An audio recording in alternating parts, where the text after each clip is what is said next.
Welcome to the next installment in the lecture series for American Economic History Online.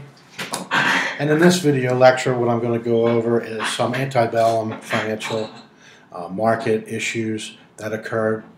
And what I want you to be aware of is the fact that we're taking a look at basically the development of the financial markets in the United States.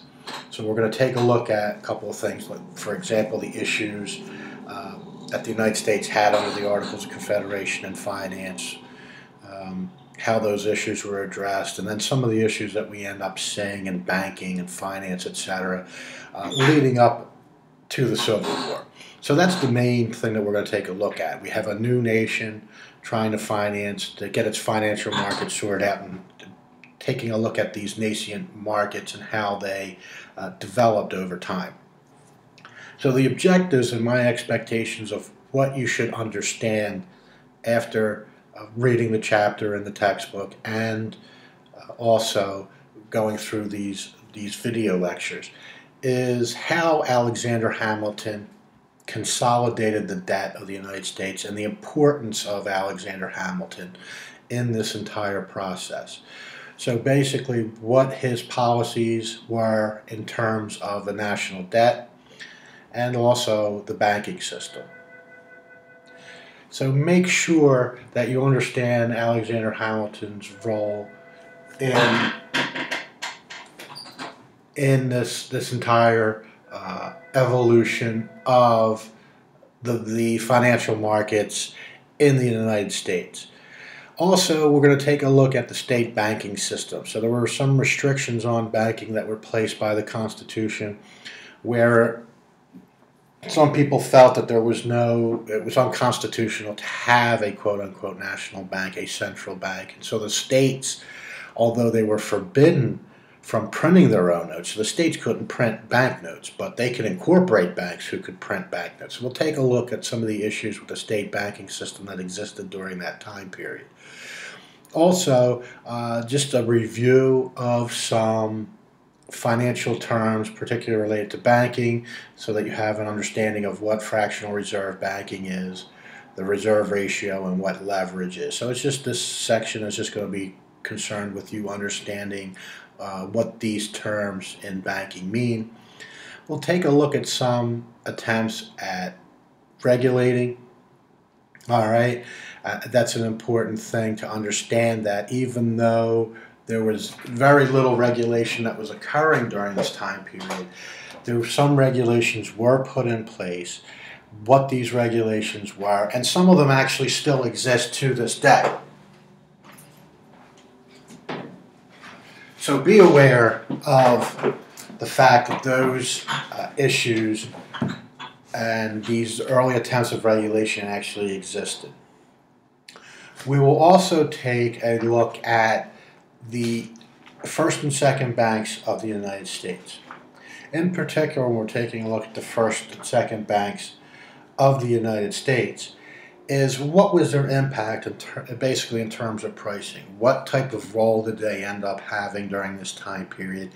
Were they well accepted? Who were the people who thought they did a good job versus other people who didn't like the first and second banks and wanted to get rid of them? All right. Also, obviously, we also want to take a look at pricing. How stable was the price level during this time period? So, and then finally, we're going to take a look at the bimetallic standard. The United States adopted a bimetallic standard during this time period. Both silver and gold were used in the coining of currency. But then we're going to talk a little bit about the issues with the bimetallic standard. In essence, a bimetallic standard is almost impossible to maintain, and we'll go over the reasons for that. First off, I'm going to make sure you understand that we talked about previously the depreciation that occurred with the Continental. Right? We know that it depreciated to the point that it was almost worthless. So that's going to be one issue when we talk about paper money, is that the experience of the colonies and leading into the initial initial stages of the country is that some people had a deep-seated fear, or I don't even know if you'd say resentment, towards paper money, because if you were somebody who was holding on to the Continental, you lost drastically. All right, the Continental was worth about 1,000th of its original value by the end of the Revolutionary War.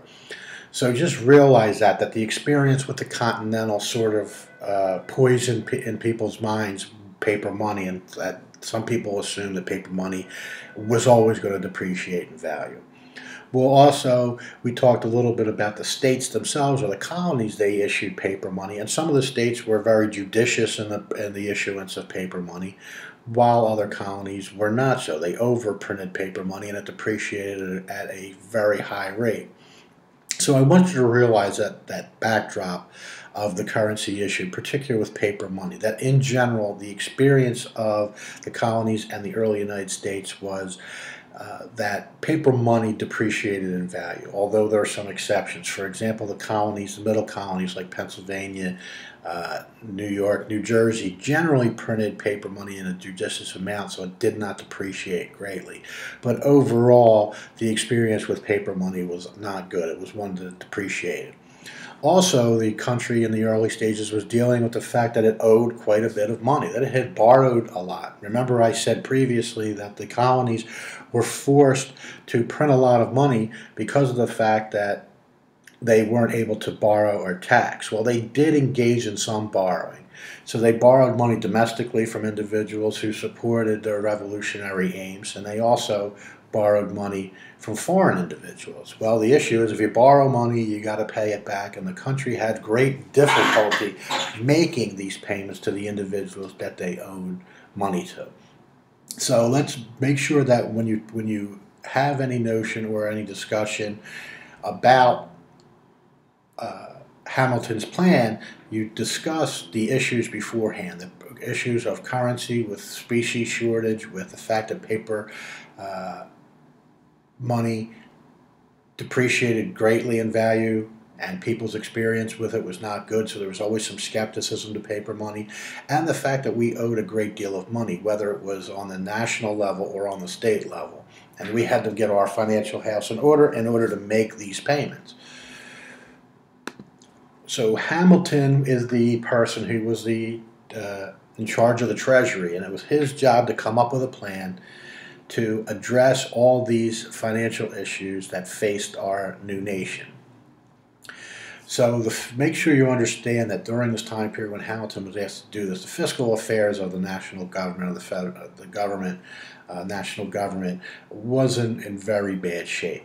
All right. Under the Articles of Confederation, the federal government or the central government could not tax. It could not directly tax. In essence, what the central government could do was ask the states to send money to the central government. And since there was no force of law to do that, a lot of money did not flow to the central government. So that inability to tax, to have some type of guaranteed revenue source, severely hampered the ability of the United States government, the early stages of the United States, to finance itself, and in particular to make sure it could pay its debt payments. As a matter of fact, I believe during this time period that we could not even make our interest payments. So the debt was increasing just due to the fact that we could not make our interest payments. The government relied heavily on land sales. We had the public domain, and it was thought that the sale of the public domain to individuals would generate sufficient revenues. This was not the case. Several reasons. One is that the amount of land that had to be bought, the smallest amount, was quite large. So most individuals could not afford to purchase land. Because of the fact that they had minimum requirements. That the minimum you could buy was 400 or 100 acres or 400 acres or whatever the number happened to be. But this amount was well above the means of most people in the United States. So land revenues fell quite short.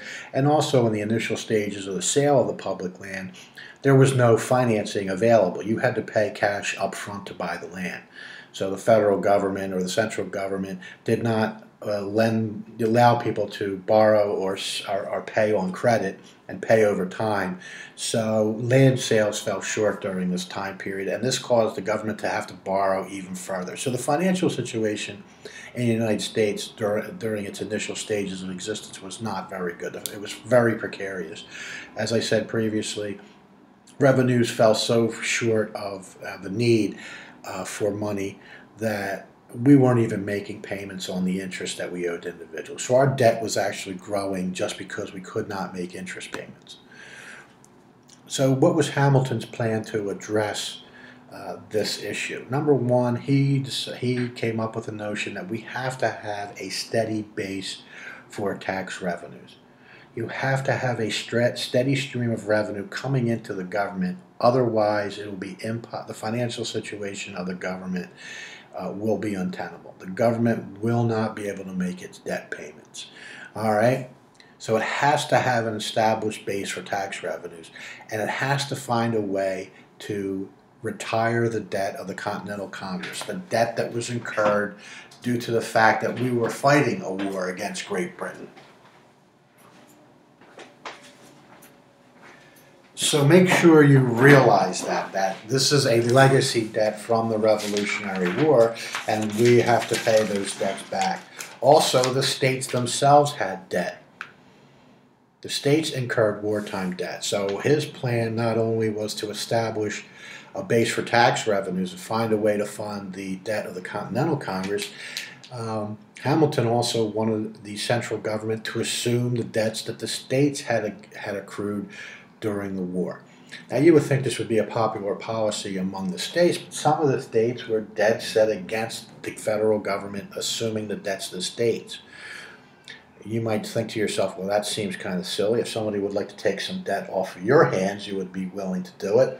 But there were some states out there that actually had paid back most of their debt that they had incurred during the Revolutionary War. And they felt that it was unfair that they had been judicious and retired their debt, and now the states who failed to retire their debt and had not been prudent financially with their affairs, they were getting basically a free ride. So I want you to realize that this plan to assume state wartime debt was not universally popular. The individuals who had already paid, or the state had already paid had already retired their debt, were upset with the fact that the federal government was going to assume the debts of states who had not paid their debts back.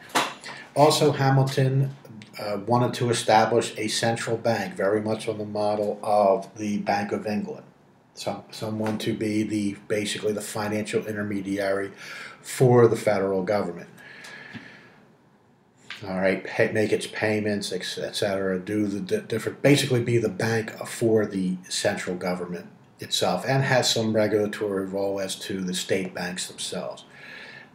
And also, he wanted to establish a national currency. Every nation has a national currency during that time period, so it was assumed that in order for the United States to be considered not just a newly formed nation,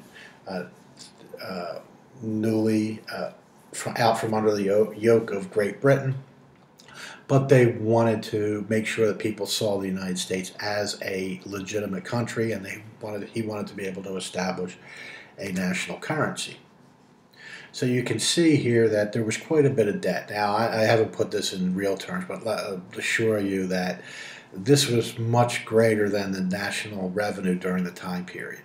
That the national debt, we owed about $54 million nationally, and the states individually owed about $25 million. So about $69 million worth of debt was assumed by the central government. Also, there was quite a bit of fight over bonds and how these bonds would be structured. A lot of people felt that it was unethical if you sold your bond. For example, like if I owned a bond and these bonds depreciated in value, and I sold them to somebody else to get out from underneath that bond and to cut my losses. And if those bond prices increased in the future, some people thought it was unfair that I didn't get to get the full price of that bond just because I sold it. and they felt that they should be able to decide when a bond was sold, which of the line of individuals who held that bond would get that payment. So I want you to make sure you understand that they wanted to interfere with the notion that you could transfer a bond to an individual and they are the legal holder. In essence, what some people wanted during this time period, during the debate, was for the government to decide who they owed money to, even though the debt was sold to numerous individuals. Now, you can understand how this would have undermined the liquidity of those bonds. Why would you sell a bond to another individual? Or why would you buy a bond from another individual if you knew that the federal government could come along and say, we don't owe you money, we owe the original holder of the bond money? So I want you to be aware of that issue with bonds. The fact that some people wanted to interfere with the transfer of bonds by saying that the federal government could decide who it owed money to. So if a bond changed hands several times and was sold to different individuals, the federal government could say, well, no, I know you bought the bond, but we're not paying you. So you can understand how that would impact liquidity. If you have to worry about whether the federal government's going to pay you after you buy a bond, you're not going to want to buy a bond. So there will be no a secondary market for bonds. That bonds will be illiquid, that people will buy them and be forced to hold them to maturity, which limits the value of the bond because the liquidity of that bond has decreased. So make sure you understand that issue that came up. Let's just go over a couple of things that occurred. Number one, in 1791, the first Bank of the United States is chartered. It's chartered for 20 years. So it's chartered from 1791 to 1811. Realize that it had a sunset provision, which means it was chartered for 20 years, and if it wasn't rechartered at the end of 20 years, it would go out of existence. It was a joint public-private venture. 1/5 of the stock was held by the Treasury, but then the other 4/5 of the stock were held by private individuals. All right. Also realize that there was no limitation on who could own the stock. So, for example, an individual from another country could own stock in the First Bank of the United States. This led to some issues during rechartering time because some people feared that as foreigners owned stock in the First Bank of the United States, foreign interests would prevail over the First Bank of the United States, and that was one of the issues that was brought up during rechartering, that the First Bank was becoming an entity of foreign interests, and it's one of the reasons why it should not be rechartered. All right, 1792, another important thing happens, the Mint Act of 1792. So the Mint Act establishes us on a bimetallic standard. All right, and it sets the ratio. This is the mint ratio. The mint ratio at 15 ounces of silver to 1 ounce of gold. All right, so realize that silver, that you needed 15 times the amount of silver by weight for it to be the equivalent of 1 ounce of gold.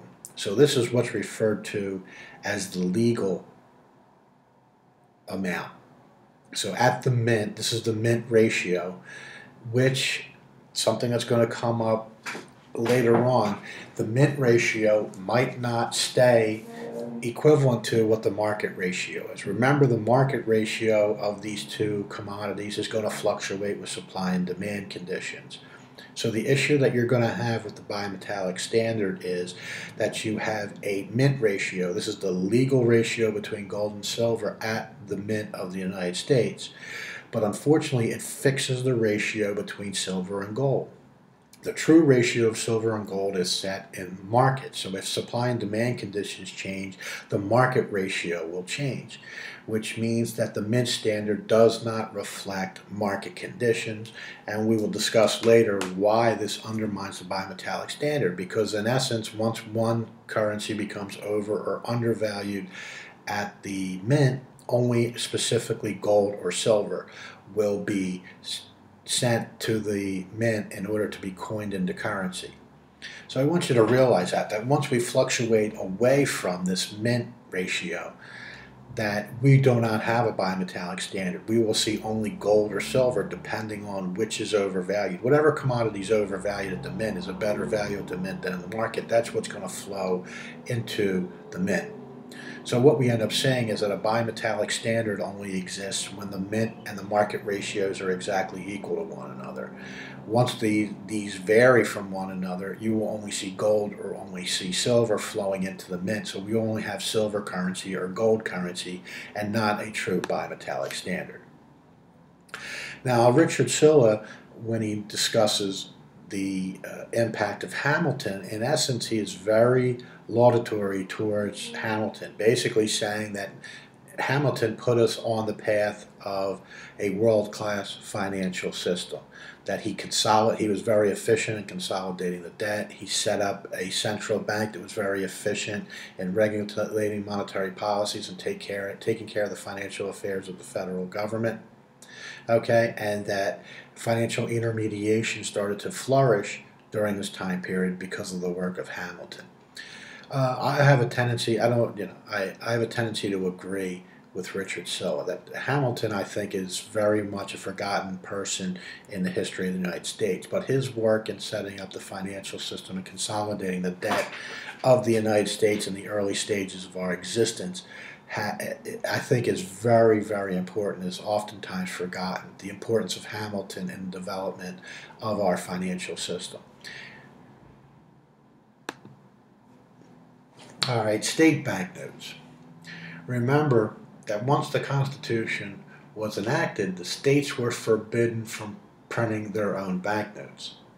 However, the states were allowed to create corporations and franchises, so they could enfranchise a bank within the boundaries of their state. And these franchises, these banks, could print their own money. So I want you to realize that I don't want to say that the states got around this issue, but the states were precluded from printing money, but they were allowed to incorporate and franchise institutions, and these institutions, quote-unquote banks, could establish these. So during this time period, we see state chartered banks. These are banks that were incorporated under the laws of a specific state. And the way they worked is that basically when they made loans, they made them via paper money. So during this time period, if I went in to the bank, and much like it is today, they would just, if I said I need to borrow $100 or $1,000, they would give me $1,000 of their banknotes. And then I would go out and purchase the items I need or start the business that I needed. All right, so realize that this issue of state banks and state bank notes, and you can see later on when we talk about free banking the issues that's going to come up. As the regulations are reduced in the states, we end up seeing a proliferation of these state banks. Well, if you see a proliferation of state banks, you see a proliferation of state bank notes. The issue is if you have all these banknotes floating around, what's the true value of all these notes? You don't have one uniform currency. For example, in New Jersey, you might have 25 banks and 25 different banknotes. Are all those banknotes equivalent in value? Maybe one of those banks actually went out of business and you don't even know it. So that's one of the issues that we'll talk about later on with the state banknotes.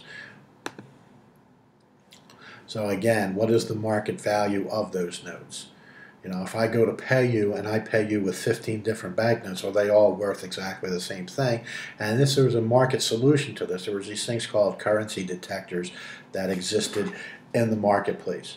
And what these did is they were publications that gave you some information as to the value of notes. In particular, it would tell you if a bank shut down. So, for example, if I had my own bank, the Guy's Bank of Camden, whatever it happened to be named, if that occurred, you could, and it went out of business, and you didn't know that. If you had one of these currency detectors, this is a little pamphlet that told you, gave you information about banknotes, you could flip through it and see that, Guy's Bank of Camden went bankrupt. It shut down 2 months ago or a year ago. I shouldn't accept any of those notes because I'm not going to get any gold or silver for them.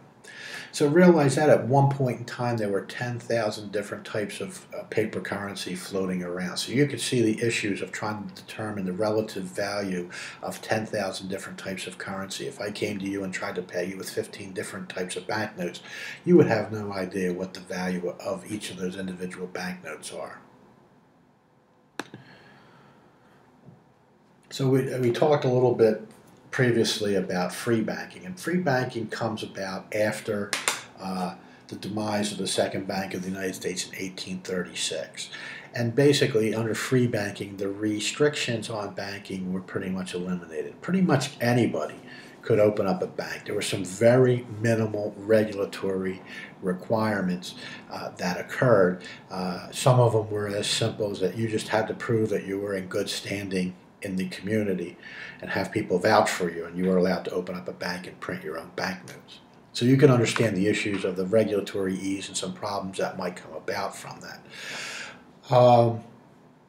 So that's what I mean by free banking, where a system of very loose regulation, where entry requirements were loosened to the point that pretty much anybody could open up their own bank.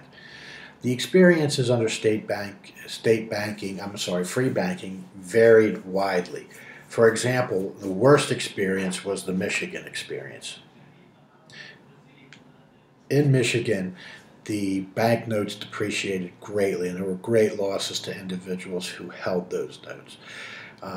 And the issue with that is in Michigan, this is often was played up by historians to say, well, the state banking era was a chaotic era with banks opening and closing, and people lost money left and right because anybody could open up a bank. They just printed money and shut down, etc. Those different types of things. And they used the Michigan experience. I will tell you the Michigan experience was bad. Quite a few people lost money. There were a lot of banks opened and a lot of money was printed, and much of it ended up being worthless at the end of the day.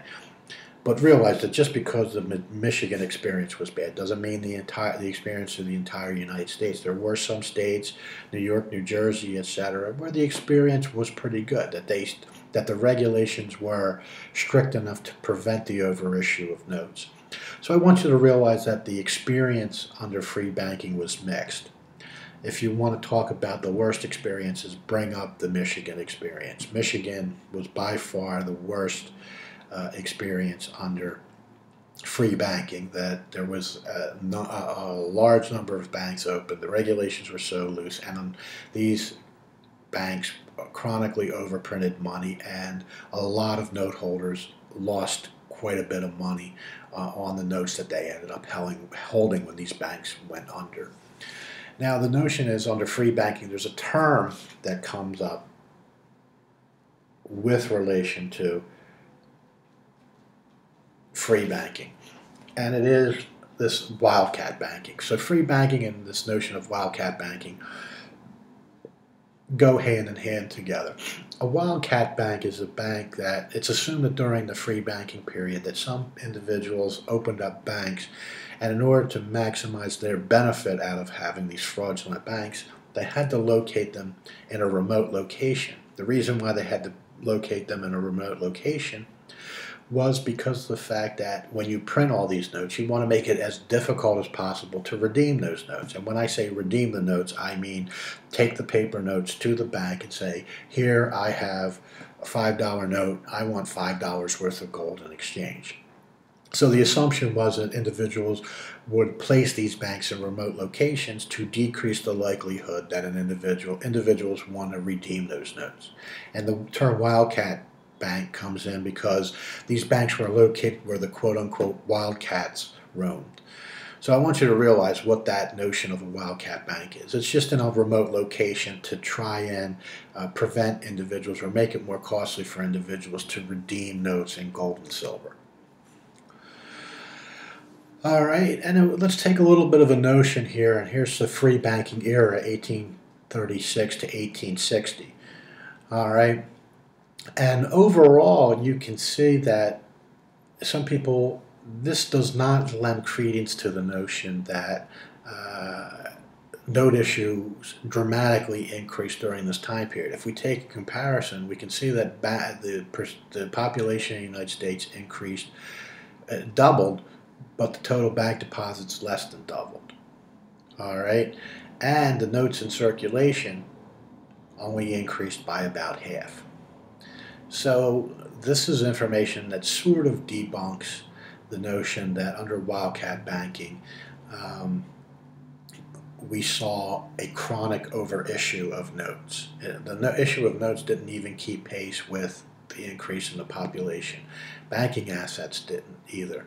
If you were to operate under the assumption that this was a wild period, that during free banking all these banks opened and note issues went through the roof, etc., my expectation would be, number one, that the notes in circulation would be an increase by much more than the population, and so would bank assets.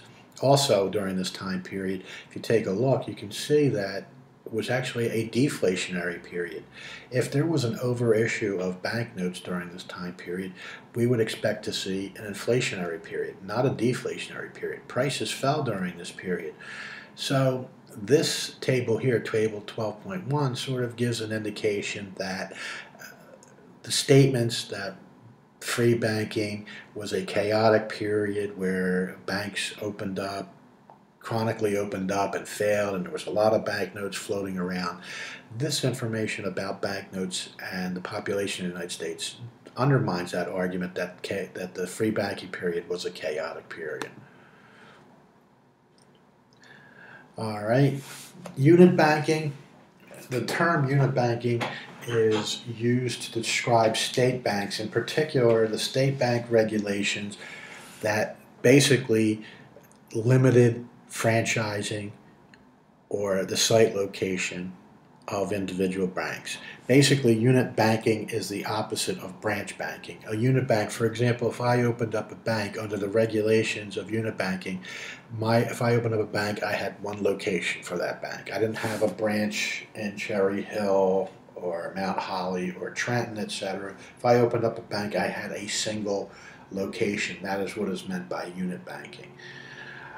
Branch banking would mean, for example, I could start a bank in Camden and have a branch located in Cherry Hill, and one located in Marlton, and one located in Gloucester, etc. So realize that unit banking means that you have one single bank and you do not have branch banking, a branch banking system. Intermediation, just realize that financial intermediation is the act of linking borrowers and savers together. So in essence, that's what banks are doing. Individuals take their savings, they put it in a bank, and what do banks do with it? They take that money and they lend it out to another individual. And the notion of this intermediation is it's much more efficient. That if I have money, if I have savings in my pocket and I want to lend it out, it would be incredibly costly for me to screen individuals to lend that money, to determine their credit worthiness, etc. So it's just more efficient for me to take that money, put that savings in a bank, and allow the bank to lend that individual because they have expertise in screening those individuals. Also realize that the system, and we still operate under, is a fractional reserve system. Fractional reserve system just means that when deposits are made, the banks only have to keep a fraction of those reserves on hand. So for example, if I went to one of the banks during this time period and deposited $10,000, if they were on a 10% fractional reserve system, they would only have to keep 10% of my money on hand. So for example, if I put that $10,000 in, they would only have to hold $1,000 of my money on hand. That would give them $9,000 worth of excess reserves, and they could use that excess reserves to make loans to individuals. So realize that that's a system that we still operate under today. The reserve ratio, that 10% number I just gave you, the amount of money, that amount of deposits that have to be physically kept on hand, that's the reserve ratio. So the example I gave you with the reserve ratio is 10%, which means that if $10,000 is deposited, they only have to keep 10% or $1,000 on hand. They can lend out that additional $9,000.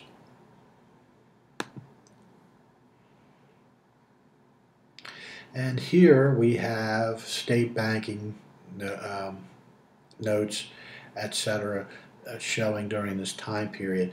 And as you can see that in the initial stages, Okay, free banking roughly about 1836 was relatively stable. We don't see a dramatic increase in the notes that are outstanding and that are flowing around in the economy until 1850 to 1860.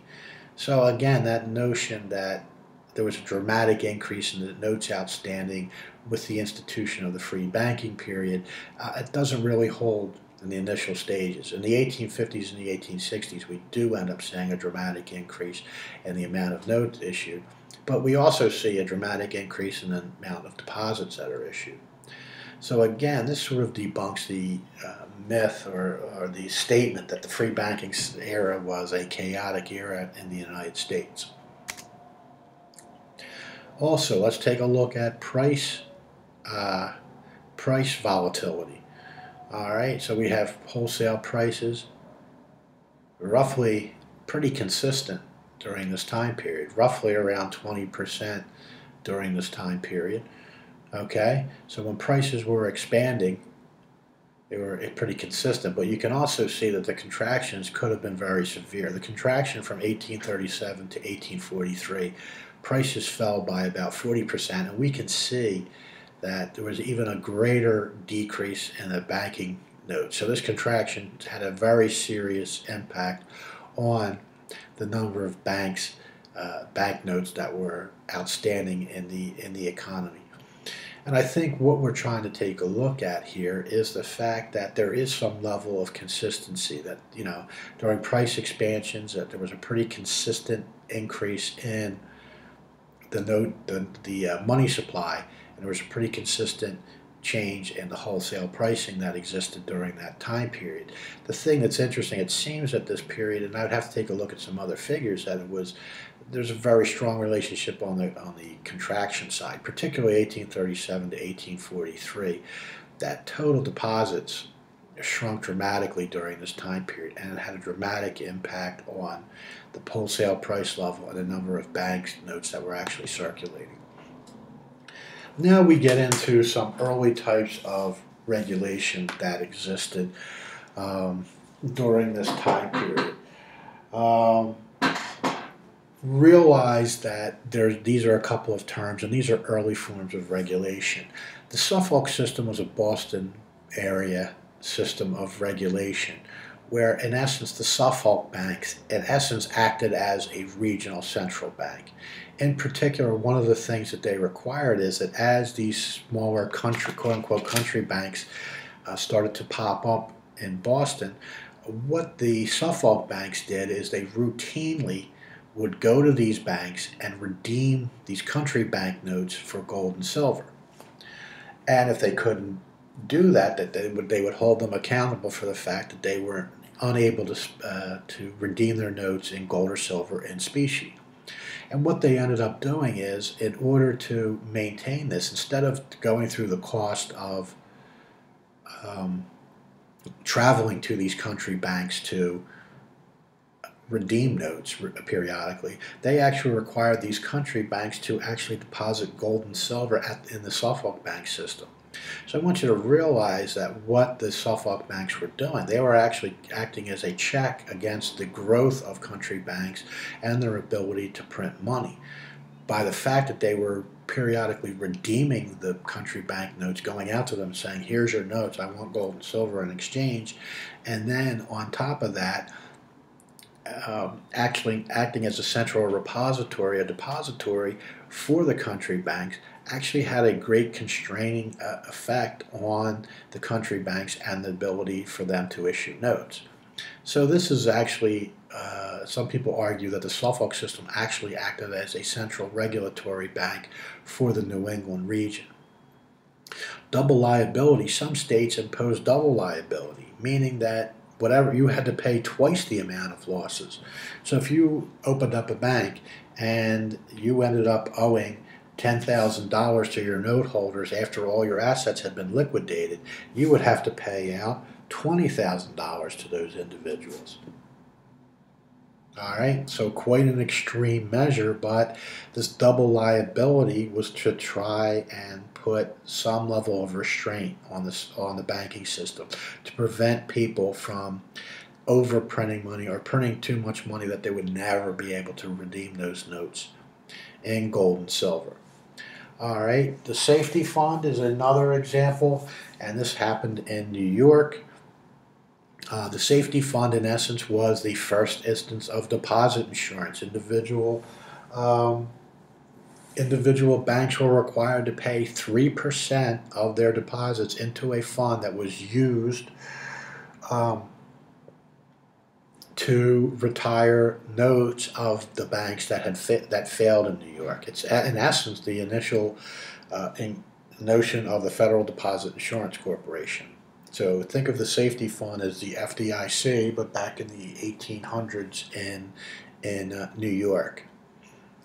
All right, and finally we had the forestall system, and the forestall system was set up in Louisiana, and it set higher reserve ratios. So the forestall system was a system that regulated the reserve ratios of banks, but the notion of it is they set particularly high reserve ratios for their banks. So for example, if other states were setting reserve ratios at 20%, they were setting reserve ratios at roughly 30%. So this required the banks to keep more of their deposits on hand in the form of cash and limited their ability to print money. And the forestall system was actually quite I don't want to say quite beneficial, but I think that the forestall system worked very well. If we take a look at the panic of 1857, where in neighboring states many banks shut down.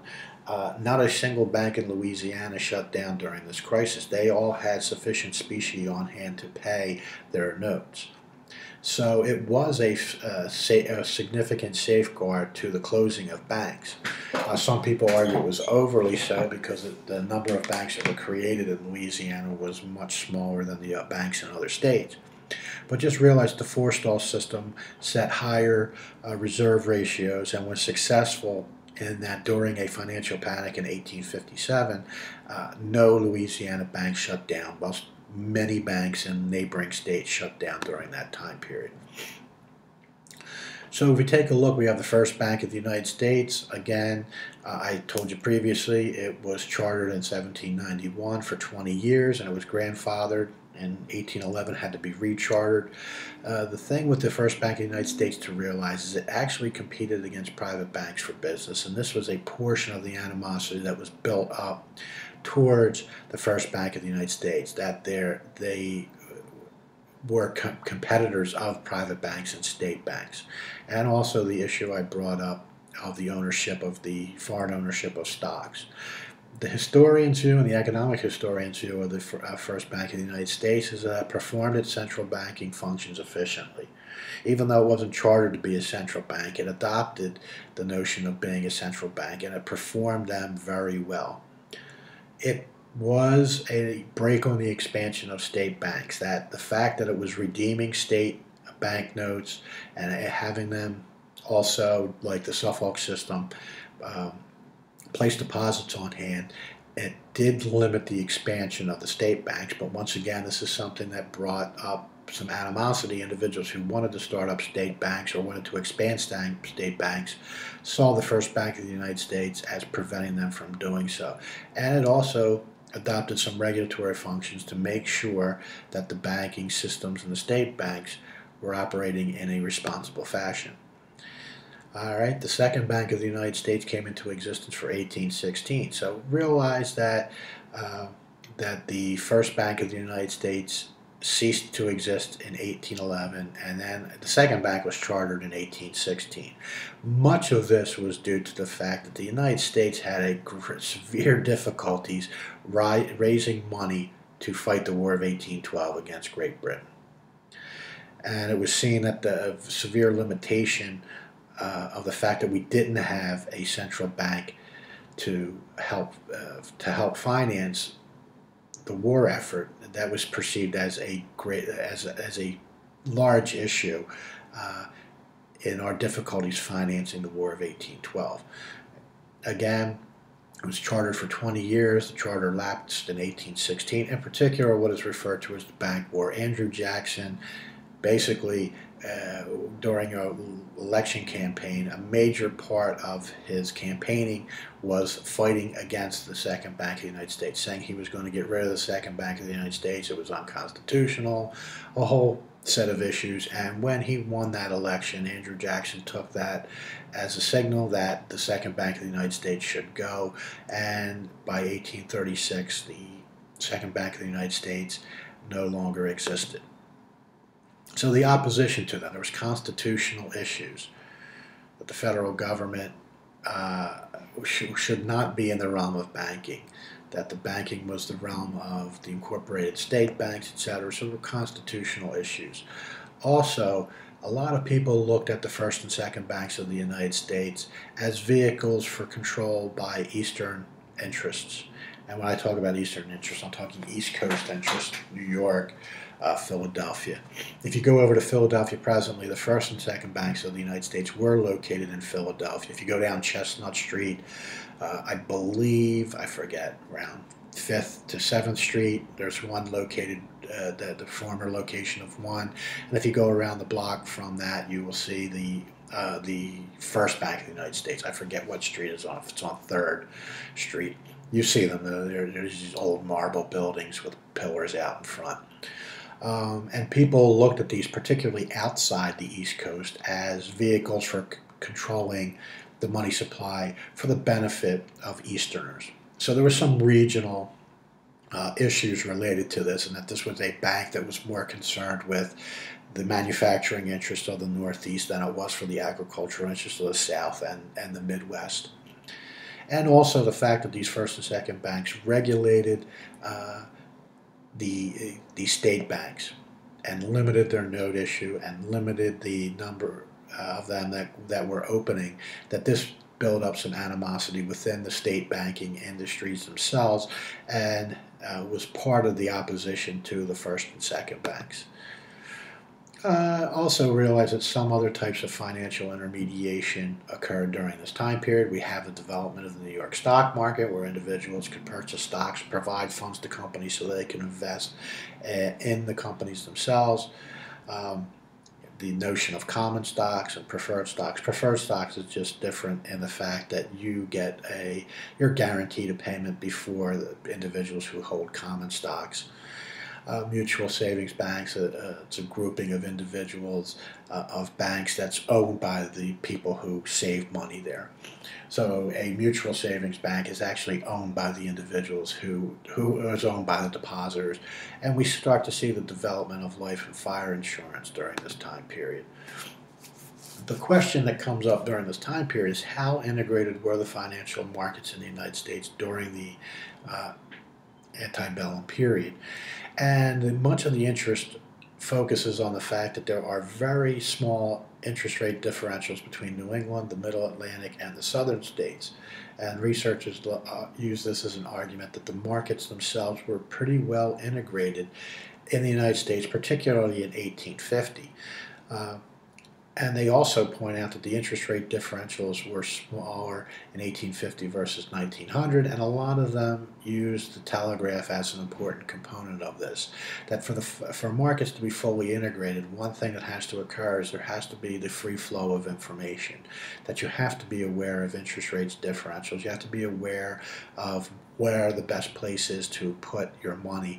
And the fact that the telegraph became more and more developed and integrated in the United States allowed information to flow from different regions of the country to another and allowed capitalists to exploit any of the interest rate differentials that existed during that time period. I already talked about the bimetallic standard, both gold and silver, and I told you about the issues, that there is a mint ratio. It was 15 grains of silver to 1 grain of gold. All right, but the thing is that once the mint ratio is set, market forces change the relative price of gold and silver, so the market ratio can be very different from the mint ratio. And then once you get to a point where this is different, the market ratio is different than the mint ratio, only one gold or silver, depending on which one's overvalued at the mint, will flow into the mint. The other thing that's important about this time period is to talk about the gold standard and international payments. The fact that any shortages, if you ran a deficit, a trade deficit, you had to ship gold in exchange for that. Also, that I've talked about previously, the notion of bills of exchange. Bills of exchange were short-term issuances of credit for international transactions. And I want you to realize that why there's a tendency for exchange rates to be stable under a gold standard. If you run a balance of payment deficit, if you're buying more goods from other countries than they are buying from you, that means gold has to flow out of your country. When gold flows out of the country, that means there's less money. That means that there's higher interest rates. Interest rates are going to increase. All right? So remember, we're on a gold standard. Currency is underpinned by gold. When gold starts to flow out, we start to see a decrease in the money supply. When the money supply decreases, we end up seeing interest rates going up. When interest rates go up, people borrow less money. So they borrow less money, so that means consumption and spending decline, and as spending and consumption decline, we see a restriction on further expansion. So this has a tendency to even out, that once this further expansion goes down, the economy doesn't grow as quickly, this balance of payments deficit starts to shrink. So I want you to realize why the gold standard leads to a stability in exchange rates. There's a built-in controlling mechanism that once you start buying more or you run a balance of payments deficit, you import more than you export, gold flows out of your country, the money supply shrinks and interest rates increase. When this happens, there's less lending, and that restrains the expansion of your economy, and then it starts to eliminate that balance of payments deficit.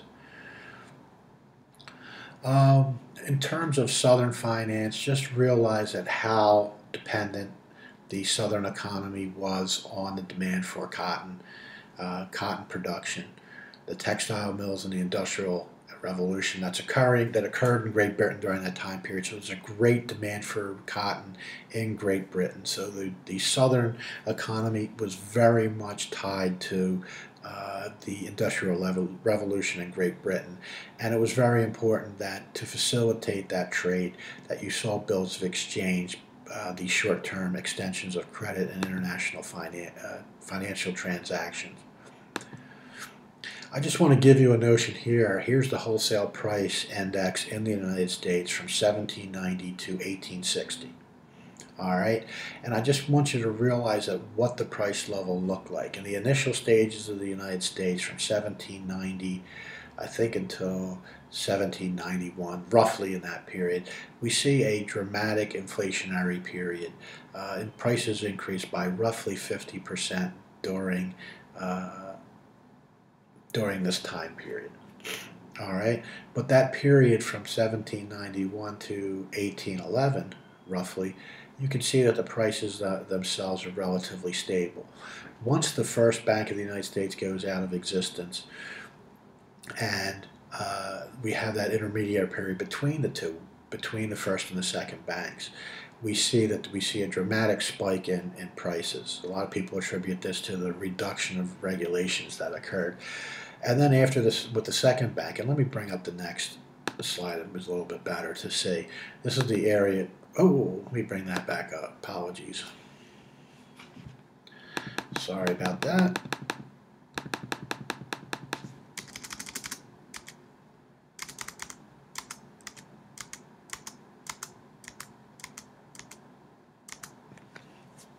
So here we have the first Bank of the United States. And one thing I want to point out to you is that relatively, if you take a look at this compared to other time periods, is that the price level is relatively stable. I mean, there's upwards and downwards fluctuations of the price level when the first bank existed.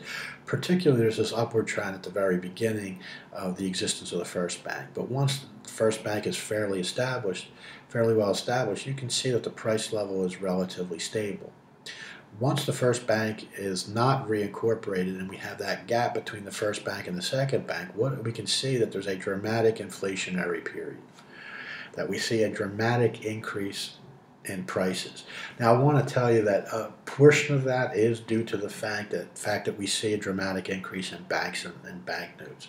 But you also have to realize that also during this time period, we were at war with Great Britain. And anytime you're in a period of war, you have a tendency to see increased inflationary pressures. So don't attribute this entire increase in the price level solely due to the fact of the impact of the first bank of the United States not being reincorporated and the dramatic expansion of state banks and state banking notes during the time period. Also realize that a portion of that inflationary pressure is due to the demands on resources that occur during wartime. Then if we take a look at the second bank period of the United States, we can see that basically it's a deflationary period. And actually, some people actually argue that there's a deflationary trend here. If we start in the first bank to the second bank, that if you drew a line through here, you'd have a trend line that looked very similar to this here, and that this inflationary period was an offshoot of the first bank not being reincorporated, two, the inflation from the War of 1812. So you can see here is that we still see a downward trend in prices. Finally, if we talk about this region in here, the free banking period, I think you can see that there is greater price volatility during the free banking period. If you take a look at this graph, there seems to be greater volatility. But there is no upward trend in prices, really. If you take a look at the time period, it looks like the pricing is relatively flat. There's a strong deflationary period in the beginning of the century, a mild inflationary period leading up until the 1850s, and a much stronger inflationary period in the second half of the 1850s. So what I want you to realize from these two graphs is what the price level looked like in the United States in the antebellum period. That up until about 1810, 1811, prices were relatively stable. There was no upwards or downward trend in prices in the United States during that time period. The intermediate period between the first bank and the second bank were highly inflationary. Two factors are attributed to this. Number one, the fact that with the first bank gone and no federal presence in the regulation of banking, the number of banks and the number of notes issued by state banks increased dramatically, driving up the money supply and driving up the price level. But also a contributory factor during this time period was the War of 1812, the increase in demand for resources driving prices up. So there are two factors here. Don't attribute this solely to the fact that the first bank of the United States was not rechartered.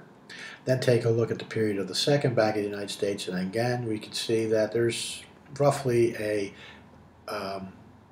downward trend in pricing once we get past the original inflationary period. But once we get into 1820, we end up seeing that prices are actually more stable. Even though there's a downward trend, you can see that there's less fluctuations in pricing under the second bank of the United States. So if we take out the initial period where, let's take out the initial 4 years, we can see that the prices are relatively stable and declining. Now the thing is, you take a look at this period right before the second bank ends, you can see that there's a steep increase in wholesale prices during that time period. The argument that people give for this is that prior to the second bank no longer existing, not being rechartered, that much of the assets of the second bank were moved out of those banks and into the out of the second bank and into the state banks by Andrew Jackson, knowing that the second bank of the United States was going out of business, and knowing that that all those funds would have to be transferred, that the transfer of those funds started before the second bank actually ceased to exist. So a portion, some people argue that the portion of this increase in prices towards the end of the second bank is because of the transfer of resources from the second bank to the state banks, and the state banks dramatically increasing their note issue and their lending patterns. And then finally, if we take a look at the free banking period, you can take a look at this and see that there is greater volatility in the wholesale price index in the free banking period, but it's not wholly inflationary or deflationary. So just be aware about that price volatility prices seem to be more stable, particularly under the second bank when compared to free banking.